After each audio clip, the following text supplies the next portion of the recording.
Dios te bendiga, Dios te guarde. Vengo con otra pregunta de la Biblia que me hacen. Y es la siguiente: ¿por qué la multitud gritaba crucifícale cuando Pilato quería liberar a Jesús? Cuando el Sanedrín presentó a Jesús ante el gobernador romano Poncio Pilato, este último no pudo hallar ninguna culpa en Jesús, como se menciona en 3 ocasiones en Lucas, capítulo 23, versículos 4, 14, 15 y 22. Durante el juicio, Pilato intentó liberar a Jesús con estas palabras. Pilato intentó liberar a Jesús, pero los líderes judíos gritaron: si liberas a ese hombre, no eres amigo del César. Todo el que se hace pasar por rey y se declara en contra del César.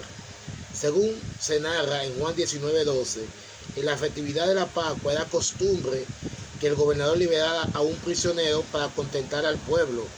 Por ello, Pilato ofreció a la multitud la elección entre un criminal llamado Barrabás y Jesús. Contrariamente a la expectativa de Pilato, la multitud prefirió liberar a Barrabás en lugar de Jesús. Asombrado por esta decisión de liberar a un criminal endurecido, Pilato consultó. Pilato le preguntó entonces: ¿qué hago con este hombre al que ustedes llaman rey de los judíos? Según lo registra Marcos 15:12, la multitud clamó pidiendo que crucificaran a Jesús. Versículo 13. Es entendible que Pilato se sintiera confundido ante la reacción de la multitud.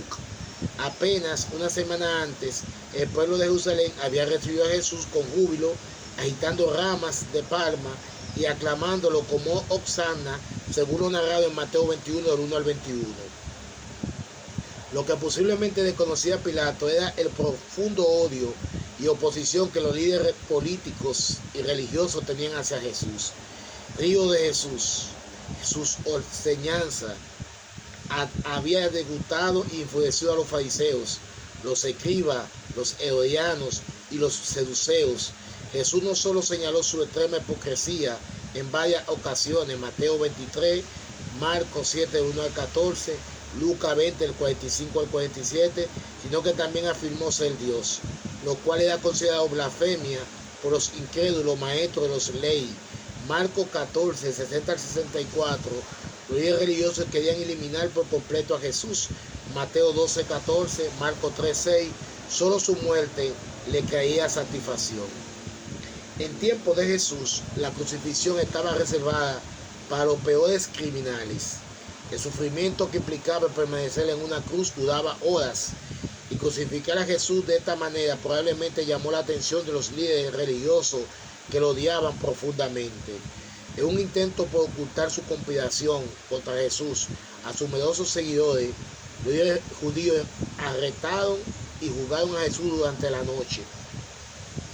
Cuando llevaron a Jesús ante Poncio Pilato, el único con autoridad para ordenar una crucifixión, aún era temprano por la mañana, según Mateo 27, 1 y 2. Al presentar Pilato a Jesús y a Barrabás al pueblo, los sumos sacerdotes incitaron al tumulto entre la multitud, instando a pedir la liberación de Barrabás. Sin embargo, en ese momento los principales sacerdotes incitaron a la multitud para exigir la libertad de Barrabás en lugar de la de Jesús. Marcos 15:11, cuando Pilato preguntó qué hacer con Jesús, nuevamente influenciado por los sumos sacerdotes, la multitud gritó: crucifícalo. Pilato, cediendo al pueblo, accedió a su petición y ordenó azotar. Al comienzo de la semana había una multitud en Jerusalén que celebraba a Jesús como Mesías. Para el viernes ya había otra multitud gritando: crucifíquenlo. El sorprendente cambio de actitud de la ciudad causó cierta perplejidad. Es importante recordar que no todos los presentes en la entrada triunfal estaban alabando al Señor. La mayoría de la ciudad estaba confundida. Toda Jerusalén estaba alborotada cuando Jesús entraba. ¿Quién será?, preguntaban. Mateo 21:10. Y los líderes judíos estaban indignados. Versículo 15. Es posible que algunas personas que clamaron Hosanna también fueran parte de los que clamaban crucifíquenlo, pero no podemos estar seguros. Si algunos individuos se unieron a ambas congregaciones, podrían deberse a su decepción al descubrir que Jesús no establecía el reino de inmediato, o tal vez porque no les gustaba su insistencia en el arrepentimiento. También es probable que la multitud reunida ante Pilato a esa hora temprana hubiese sido convocada y sobornada por los líderes judíos. En última instancia, no fueron los clamores de la multitud pidiendo crucifíquenlo lo que llevaron a Jesús a la cruz. Fue nuestro pecado desde el principio mismo, cuando Adán y Eva desobedecieron a Dios. El Señor le había prometido enviar un Salvador que aplastaría el dominio del pecado y la muerte. Génesis 3:15.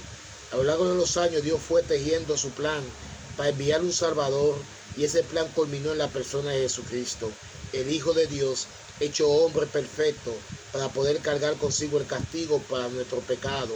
Y aunque hombres malvados participaron en la muerte de Jesús en la cruz, al final su sacrificio fue la voluntad divina. Dios confirmó su promesa de proveer un Salvador para la humanidad y estableció el nuevo pacto con el derramamiento de sangre de Jesús.